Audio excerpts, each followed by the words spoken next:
Well, thousands of protesters in Zimbabwe's capital of Harare are demanding the resignation of President Robert Mugabe amid escalated tensions surrounding the issue of his successor.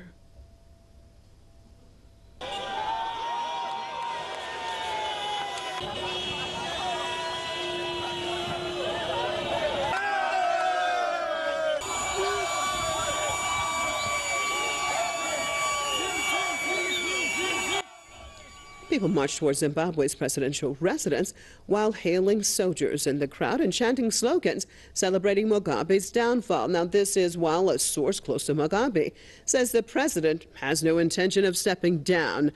Mugabe's nephew and a member of the ruling ZANU-PF says the march was engineered by the military to, quote, disguise its coup. Now, the African country's military forces seized power on November the 14th in what they call an attempt to uproot corrupt politicians. They deny allegations of planning a coup. Now, Zimbabwe's political turmoil simmers deep after the 93-year-old leader sacked his deputy last week. Mugabe's critics say the move was in favor of his wife, Grace.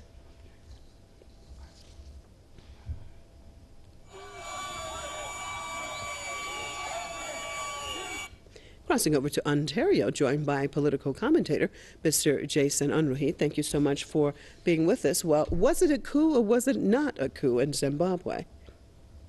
I think it most definitely is a coup. I mean, if you send the military in to essentially apprehend the president and then say he either agrees to some reforms or he'll be removed as president is frankly a coup.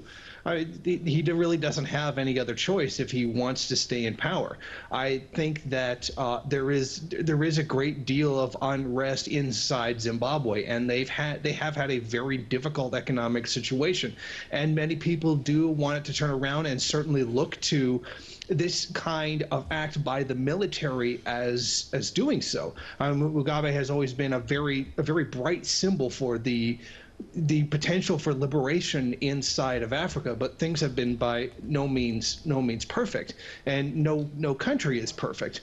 But at least some section of the population, and certainly with some kind of tie to the military, feel that things could be done very differently, and they're essentially giving Mugabe the option: either initiate some reforms or you're going to be removed as president. How do you gauge? So sorry, Mr. Unruhe, how do you gauge those supporting Mugabe? Are we likely to see some type of clashes? Because of course he definitely has his own support there. How do you gauge that side of things? Oh, he definitely does have a tremendous amount of support from the population. It just seems like the most vocal might be those against him, or it may just be the way the media is portraying it. Often in these situations, any kind of imperialist controlled media makes it very difficult to get a real reading on what is going on the ground.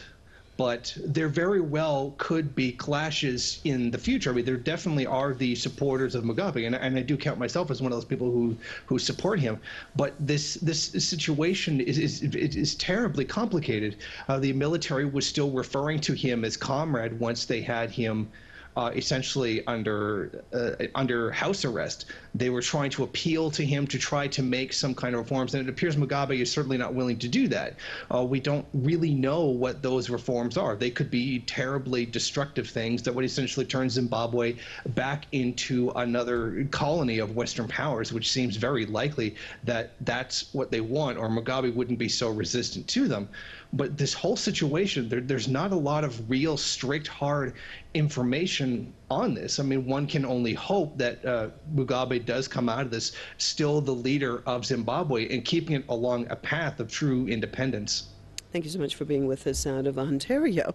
Political commentator, Mr. Jason Unruhe.